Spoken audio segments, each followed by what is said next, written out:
Yo guys, it's me, Gail. Ngayong araw guys, punta tayo ngayon sa bukid at kailangan natin mag-transform. At ito na ang ating outfit guys, ninja moves.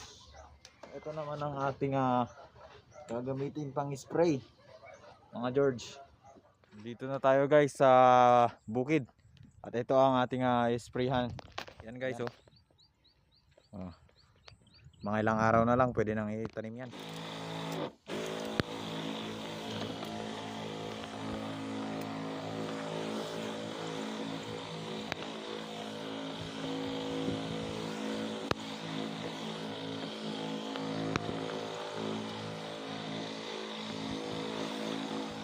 Ayun guys, natapos na tayo sa